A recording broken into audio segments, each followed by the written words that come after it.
Somebody just wrote me meta saying a letter, a meta. Uh, it can mean different things in different languages. Wrote me an email saying um, she knows she's not welcome here. I don't want her here, and but she misses Corey anyway. Corey died last week, and I know there's a couple of people here laughing. And have you noticed around death, people do odd things? They say, and I kind of have. I hardly know this person. I'm pretty sure I never, at least knowingly, insulted her. But that's how she feels. She feels the world doesn't have a place for her when she confronts death. Which I suppose is what death is about. Time to go. But we've noticed that a lot in the madness of that. But those rhythms, the real question story about this is not that. And so then the next thing on my to-do list pops up, and it's a note from Corey, actually, from a while ago, saying I need to send some sort of gifts to these various people who helped her in some way. And this woman was right at the top of the list. so that kind of rhythm in the world, So I sent her a note, so I don't have to attend PZI, but I do have to send you something, apparently. So it was pretty funny. And last week, there was a whole thing about, he's not on here this week either, but George Foy, who's a writer, was saying that he'd just been longing for it to snow and longing for it to snow, and suddenly in the middle of meditation he felt at peace, and Jordan started playing music, and then it snowed. So I know it had nothing to do with that. But I think actually the world works with these, rhymes and metaphors and things, and it's not a matter of causation, but there is a rhythm in things, A kid bouncing a ball has the rhythm of the day and the bouncing, things like that. So, so I think one of the things that we praise, I think, is those kind of mysterious connections with things, the mysterious connections we have with each other, and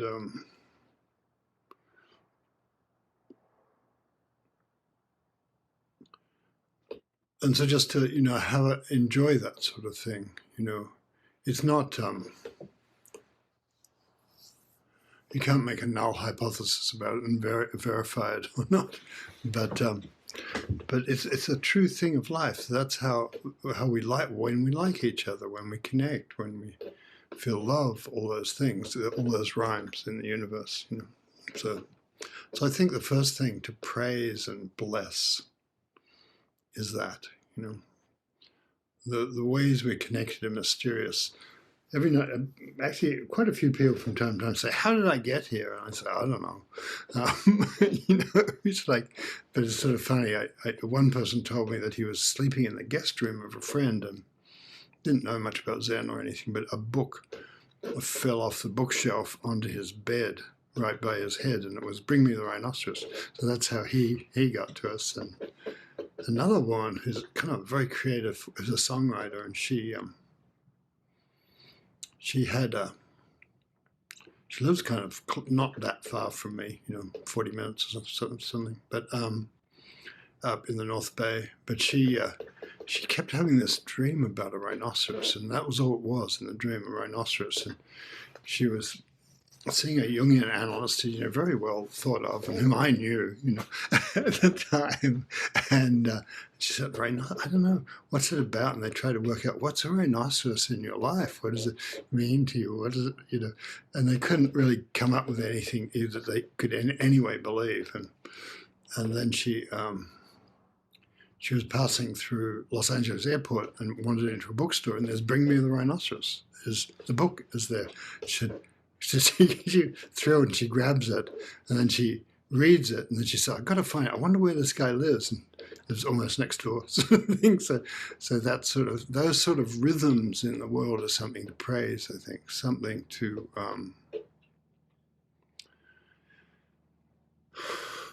to acknowledge the invisible links we have, which is a kind of love, really. And yeah, and to say that it's something that those sort of rhymes in the universe are a nice thing. And I thought that maybe we can make our way in the dark. We're always in the dark, really, because we don't know what's coming next. So we're always in the not knowing.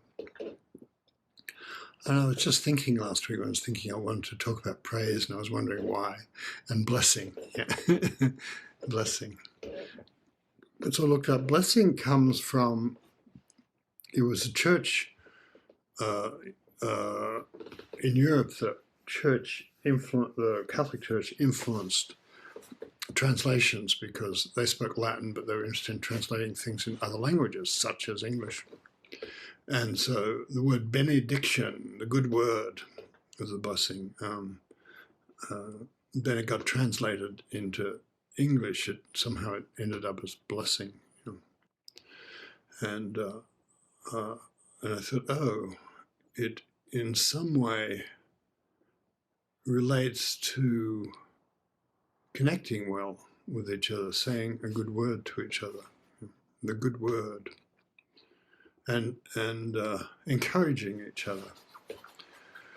Encourage is a similar kind of word that the French word originally, I think, and give each other heart, to give each other encouragement, and I always thought that that was a good thing. And I remember when I was talking to Amaryllis, who's here somewhere, yesterday, and she was talking about something, and like me, she's old enough to reflect on a long arc of meditation. And she said the reason she came here was she asked me why I was offered a big temple and take it over and things, and I just thought I wouldn't survive there. I had to branch out and do my own, kind of develop my own, develop Zen. I felt Zen needed to be transformed in some way, and you couldn't just be trying to imitate the Japanese, beautiful and elegant as it was, because it came across as sort of harsh in the United States, and also a little unimaginative and literal. But anyway, apparently I said something like this to her. I had no idea. But I did have the feeling I wouldn't be able to breathe if I decided to run a conventional temple. And Amarillo said, "You said, yeah, I didn't want to live in that environment. I said I wanted to build a community in which people liked each other." So I don't know how we're doing, but let's hope for the best in that regard. Whenever you want people to like each other, they'll immediately start a fight. but it seems like that's part of the blessing and the praising, And so I want to read a couple of things about. And I think, what if that was a way to navigate in the night? So if you're in the night and you don't know where you are, you can do a lot of things. You can panic. You can just be quiet, which is what I tend to do, actually. But also, you can praise. You can praise the night. You can praise the shapes you bump into in the night. And here's a haiku I must have written like long ago, but called a blessing. May the rain slant against, it's obviously a winter thing when I just wanted peace. May the rain slant against your windows and the robins hop. May you read all afternoon. So, and I had a strange dream, like, I don't know, about 6 years ago or something, that I had a book that was going to be published in a series of ecclesiastical writings as a blessed document. It's incredibly, not what people would think of for me, but it sort of was rather kind of sweet. And I thought, yeah, because we're always like referring to both that which connects us, the kind of love that connects us, and also that which takes us beyond, into what are we doing here and the great meaning of things. Gauguin said on one of his paintings, wrote, "Who are we? Where do we come from? Where are we going?" One of his South Sea paintings. So, and here's Lucille Clifton, who's, I don't know, you don't hear of much anymore, but it's a really interesting poet. And she says, and it's a poem called Blessing the Boats, which is a ceremony presumably she saw. "May the tide that is entering even now the lip of our understanding carry you out beyond the face of fear. May you kiss the wind, then turn from it, certain that it will love you back.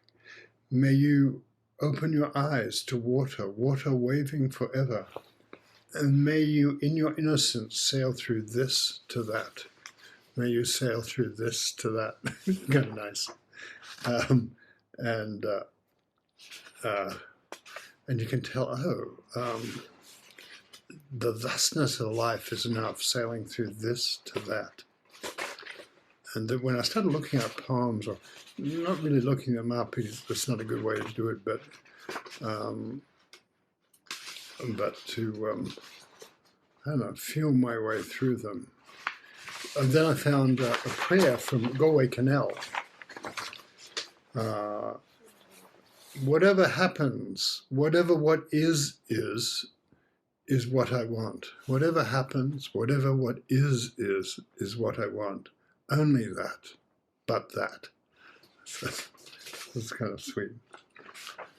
That which we have, we love. The life we have. This is Robert Frost, who, for some reason, I've been thinking of lately. And dust of snow.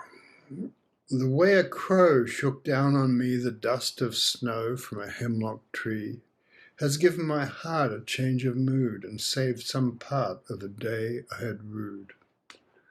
So a little blessing of snow.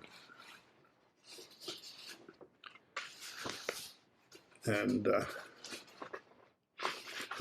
while we're at Frost, I'll read another famous one of his, which is also about I think it's the blessing of the between places, the in-betweens, Stopping by woods on a snowy evening. Whose woods these are, I think I know. His house is in the village, though. He will not see me stopping here to watch his woods fill up with snow. My little horse must think it queer to stop without a farmhouse near, between the woods and frozen lake, the darkest evening of the year. He gives his harness bells a shake to ask if there is some mistake. The only other sound's the sweep of easy wind and downy flake. The woods are lovely, dark and deep, but I have promises to keep, and miles to go before I sleep. And miles to go before I sleep. And just feeling that I don't know, there's just feeling the betweenness of things, the woods filling with snow, the stopping for no good reason to watch them. Miles to go before I sleep. And settling, and somehow that seems sort of all right, miles to go before I sleep.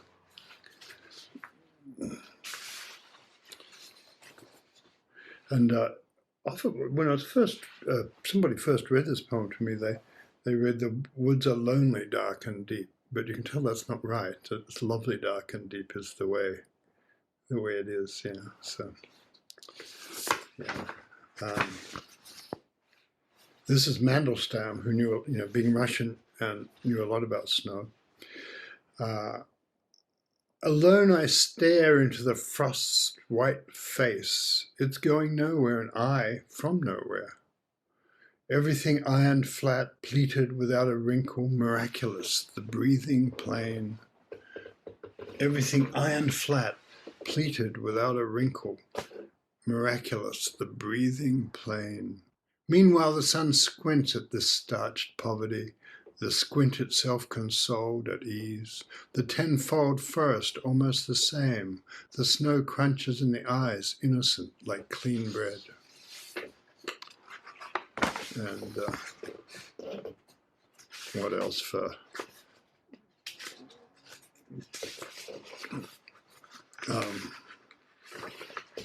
Here's a wonderful praise poem that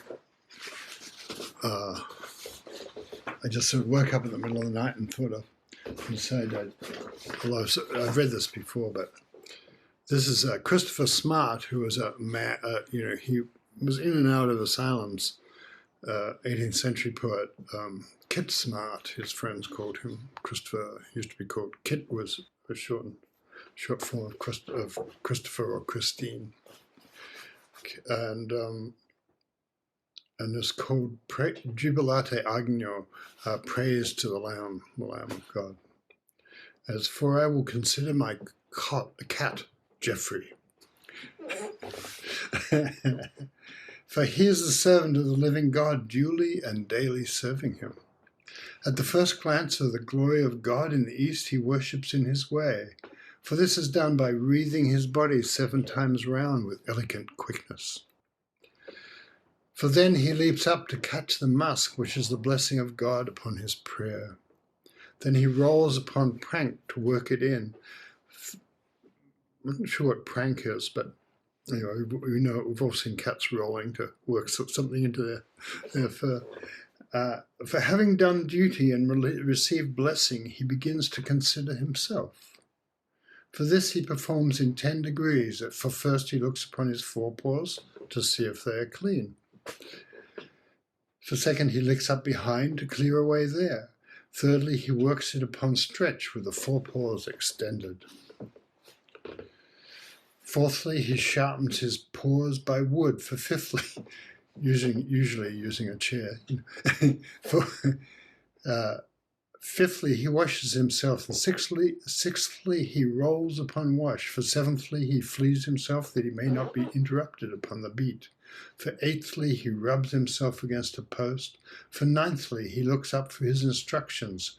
For 10thly, he goes in quest of food. For having considered God and himself, he will consider his neighbor. For if he meets another cat, he will kiss her in kindness. So it goes on like that, just on and on because he's mad. But it's rather wonderful. And somebody complained, Dr. Johnson was the person who wrote the famous, like one of the beginnings of the Oxford English Dictionary. He wrote Dr. Johnson's dictionary. He was a sort of brilliant starving scholar who, I don't know, the dictionary helped him not starve, but it was a great thing for us. And somebody complained to him about Christopher Smart, asking them to pray with him in the streets. And he said, well, I just pray with Kit Smart as anyone alive. So there's something amiable about his madness and his appreciation for cats,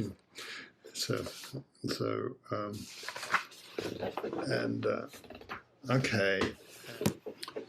I'm going to read you a couple more things about blessing. And Robert Macfarlane and a painter called Jackie Morris, but Robert Macfarlane was a writer, did this marvelous thing, which a lot of you probably know about, called The Lost Words. It's an English thing. And they did it when the public school system announced it was dropping a whole lot of words from the words they were teaching kids because they weren't used anymore. And a lot of them were sort of, because the words that were included then were all like industrial words, that kids used all the time.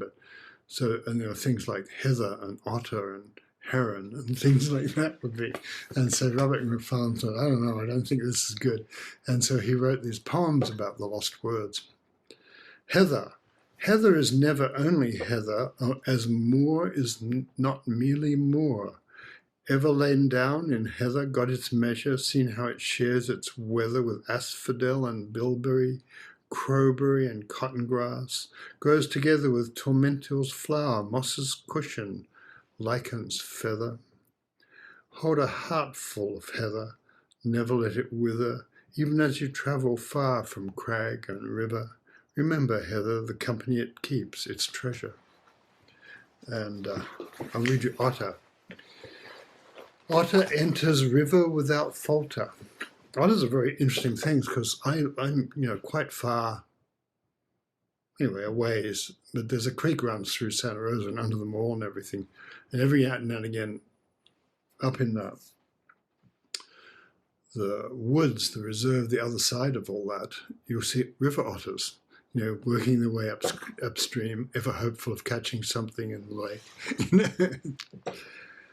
Otter enters river without falter, and what a supple slider out of halt and into water. This shapeshifter's a sheer breath taker, a sure heart stopper, but you'll only ever spot a shadow flutter, bubble skein, and never, almost never, actual otter. This swift swimmer's a silver miner, with trout its oar as it bores each black pool deep and deeper, delves up current steep and steeper, turns the water inside out, then inside outer. Ever dreamed of being otter? That's a very Zen thing, isn't it? Oh, we become what we see. We become each other. One of the blessings is to entertain the possibility of the other, which is what compassion comes from, and realizing in some way we're all in that net.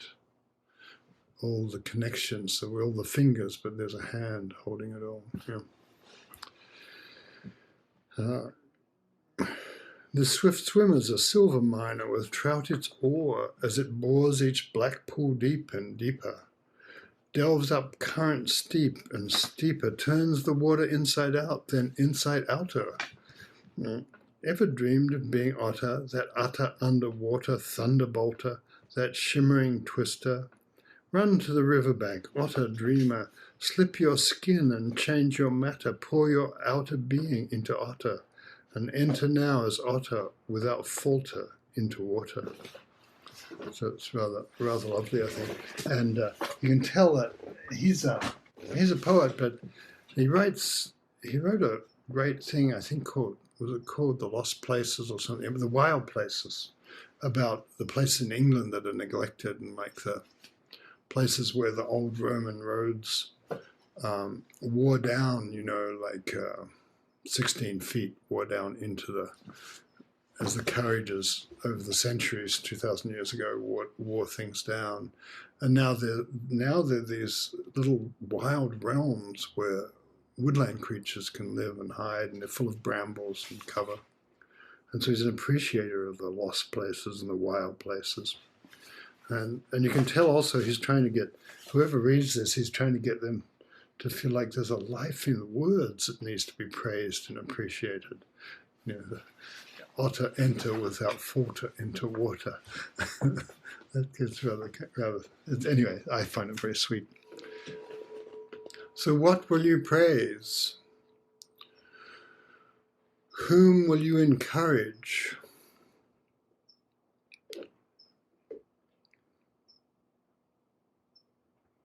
It's a nice thing to encourage each other and to be encouraged. Who praises, who encourages? Hakuin wrote a kind of poem, instructional poem called Song of Zazen, Zazen Wakan, that we translated praise song for meditation, because he seems so thrilled about talking about meditation. It's a Native American thing, praise songs, You make something feel its existence, and you appreciate its existence by praising it. Tess, do you have anything you want to say? Sure. I think my old cat must have heard your Jeffrey poem, because he usually sleeps through the meditation, but as soon as the bell rang, I could hear him hollering downstairs, just bellowing for food. And it seemed very fitting, because I went downstairs to check on him, and the only way he'll eat now is if you bless him as he eats. You have to bless him and praise him as he eats, and that's the only way he'll do it. And so I thought, well, this is a fine way to spend the meditation. I'll just bless the cat as he eats, um, and bless the other cat by not letting him eat more and get more fat. And so I did that. And but the thing I've been thinking as you've been talking today, I started writing this to George right before the program, is I love the contagion of blessing. How, like, one of the things I love about having a sangha or having a family or having just other humans in the world is how much they notice things that I don't. And when they bless something, then I notice, oh yeah, that is great. You know, like Alison Atwell's not here today, but I love viewing art with her because she knows what the artist's strokes are and what it meant and how hard it was for them to do it. Oh, here he is looking for more blessings. Um,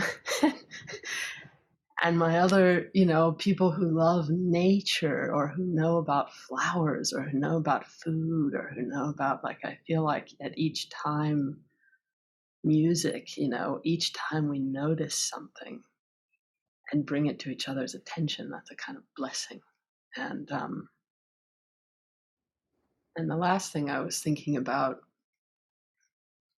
is how sometimes it's such an intimate thing. It's an intimate thing to bless, but it can be such an incredibly vulnerable and intimate thing to receive a blessing. And a little while ago, I was doing an exercise as part of a group where you just sit with someone and for 5 minutes you just bless them with your eyes and your energy, and then you switch for 5 minutes and you see just what happens for you. And for most people, including myself, it's so easy to just behold someone and think, "Oh, aren't they amazing? Aren't they?" And as soon as that starts coming toward you, you think, whoa, whoa, whoa, whoa, I don't know if I can bear any more of this blessing. Shouldn't I be doing something? Shouldn't I be, saying something clever or giving something back or whatever that is? And so somehow to just receive um, blessing of the world also seems a very good thing. So thanks. It's a great topic. That's nice. It's important. The whole thing about it's important to receive as well as to give, because you're not in charge when you're receiving, and you know, you know, and so it's a nice thing to. And also, then if you're receiving, you're letting someone else give. Sometimes I'll give something to somebody, and they say, "Oh, I want to pay you," and I was like, "Oh, shut up." You're stealing the blessing if you do that.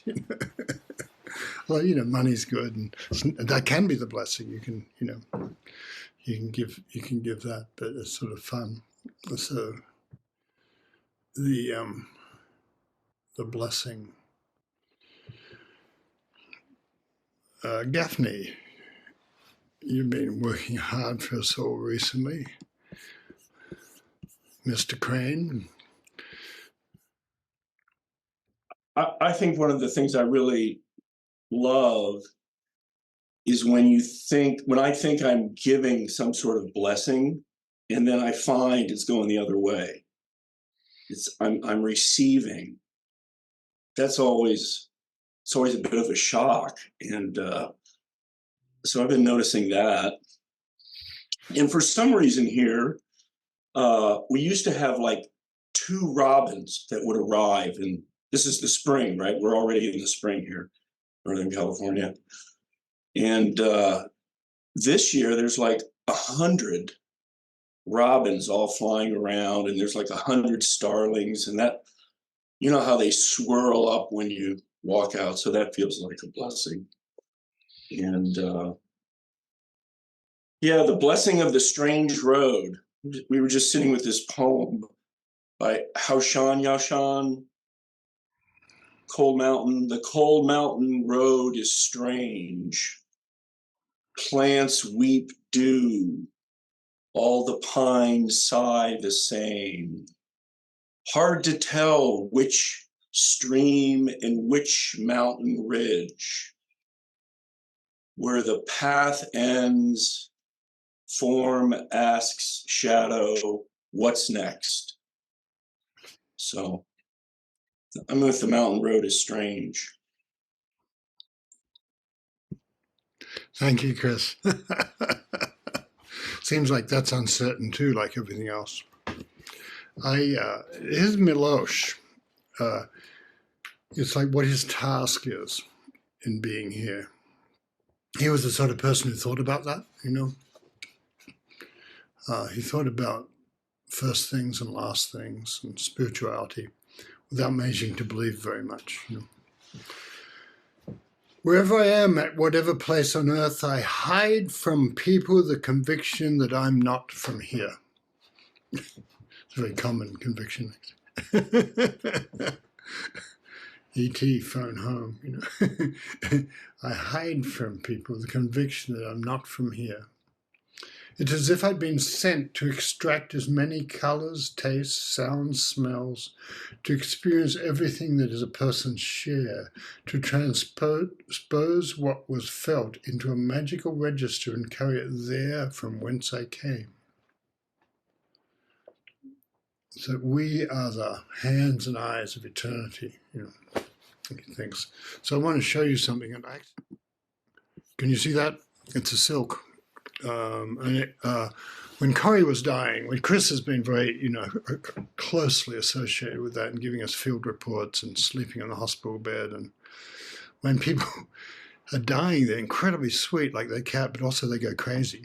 So Chris has been giving us the whole thing, which has been very endearing, you know.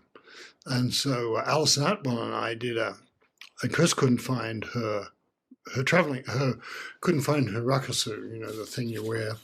And usually people would get burned with their rakusu, so it's kind of a Buddhist thing, you know. You don't have to, you can give it to someone else if you want. But, and her name, so we had to give her a new name, which was Crane in the Moonlight. And then we couldn't, and so this is quite a big silk, it's like, usually rakusu's a little, and so anyway, that was the blessing. We decided we'd give her a silk for traveling, you know. And I noticed that thing of Milosh about transposing things into the different register, into the eternal world. Like there was something profound about like I did all the calligraphy and Alison did the crane. And there's something beautiful about doing it and transposing it into that world, into the eternal register, magical register, he calls it. All the feelings I was feeling and the sorrow and you know, all that stuff you feel, the annoying, why does it happen now? Why does it happen now? Whatever it is, you know, the kind of rather small stuff around it, but so everything is profound in it. So I just wanted to show you that was for me a way of doing what Milosh talks about. And also I think that's our task as Zen people. That's why we chant sutras sometimes, and that's why we have ceremonies, because in a way the heart needs that transformation. So that's why we have stories too. Okay. And I'll read the Milosh thing again.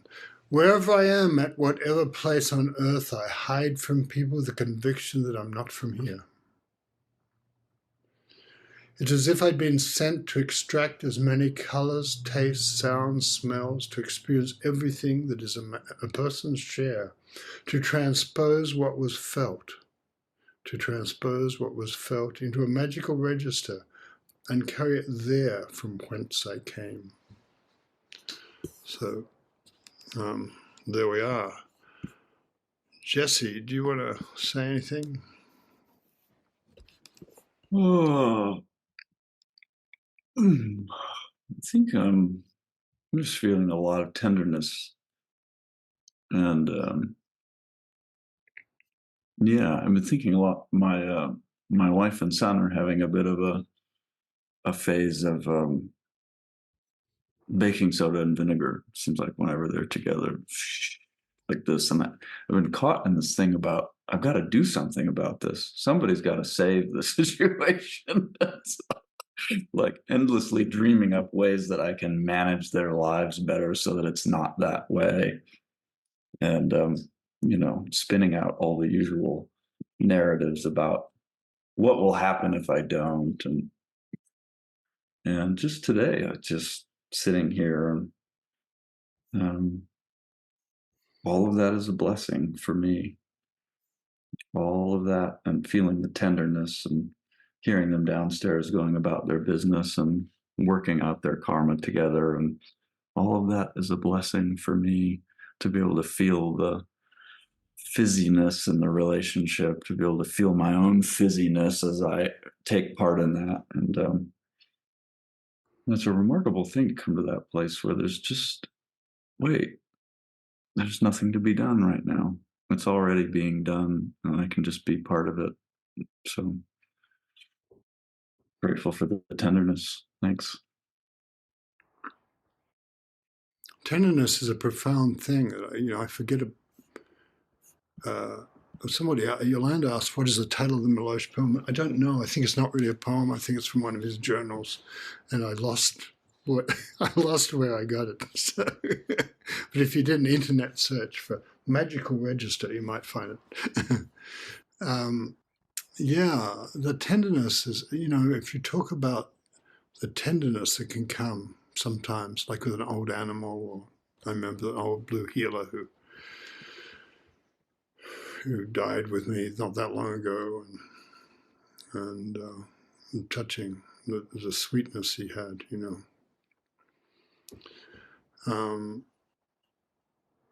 Ellie, do you want to say anything? I noticed you're here, so I thought I might take advantage.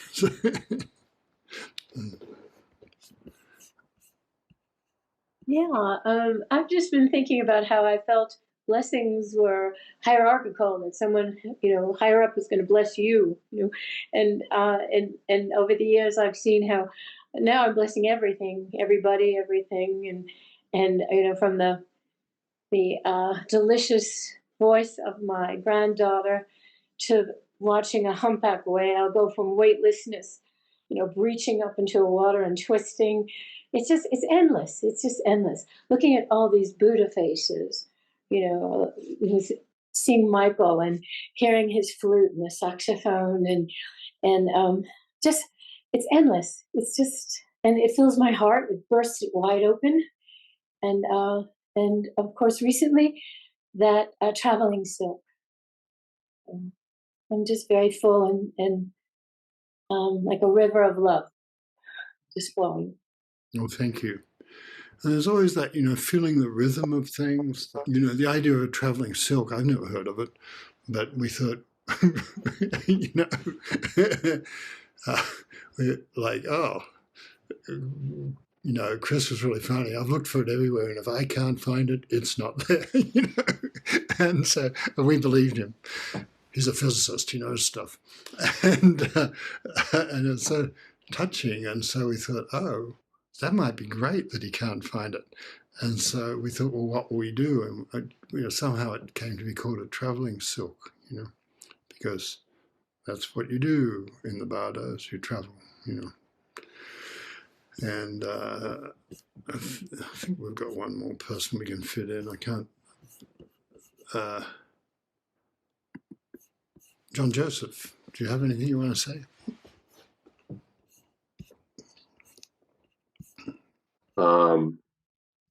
The tenderness and this warmth.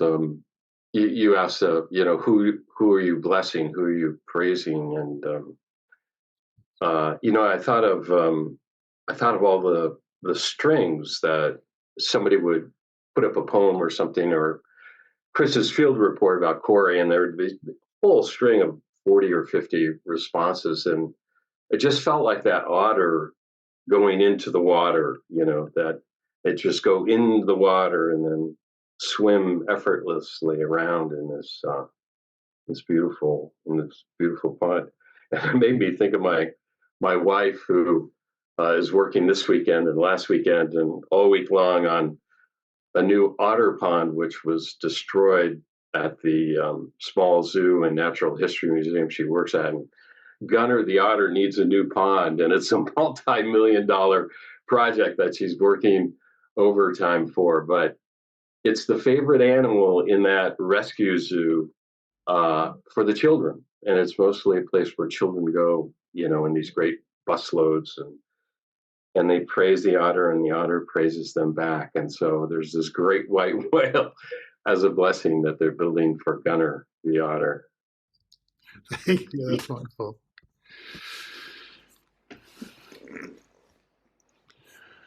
My daughter's here too, somewhere in a hotel in Europe. Hi, Fifi. So, have anything you want to say? Yeah, do I really? I think maybe something you said earlier when you and Tess were talking, about sort of like the different, almost like if you could have the same blessing, but you have a different point of view on it, like who's giving and who's receiving and that sort of thing. And yeah, and the realization that that sometimes blessings. Oh, that was what Chris Gaffney said, that sometimes blessings are, you think you're giving one and you're receiving one. Yeah, and I think I had that experience quite a lot of the time.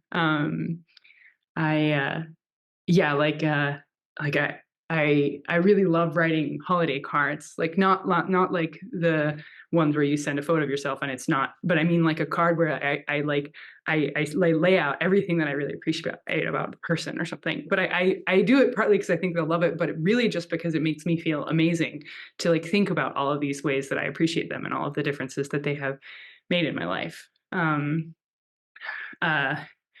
I still always write them last minute on the train or something, but I always really enjoy the experience, even if they're illegible. Yeah. And I think that's good enough. Thank you very much. Blessings, encouragement for whatever you're doing this week. Here's Robert McFarlane's blessing, comprising the lost words. Enter the wild with care, my love, and speak the things you see. Let new names take and root and thrive and grow. And even as you travel far from heather, crag, and river, may you, like the little fisher, set the stream alight with glitter. May you enter now as otter without falter into water.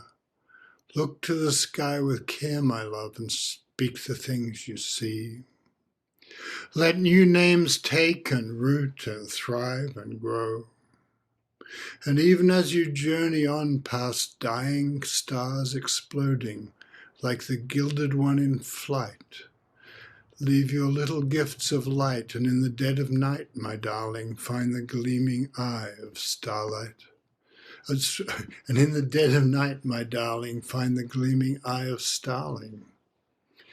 Like the little aviator, sing your heart to all dark matter. Walk through the world with care, my love, and sing the things you see. Let new names take and root and thrive and grow. And even as you stumble through the sands eroding, let fern unfurl your grieving, let the heron still your breathing. Let fern unfurl your grieving, let the heron still your breathing. Let the selkie are those people who are part human, part seal. Let the selkie swim you deeper, O my little silver seeker. Even as the hour grows bleaker, be the singer and the speaker, and in city and in forest, let the larks become your chorus, and where every hope is gone, let the raven call you home.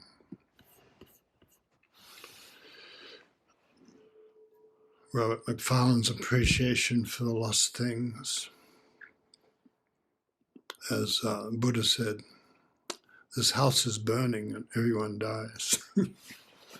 But, we're for life, though. We're for this. Let's really have it while we have it. So I think it's time for me to thank you and praise you for attending the temple and making the temple, and encourage you for blessing other people in their lives the way you blessed mine and ours. So thank you.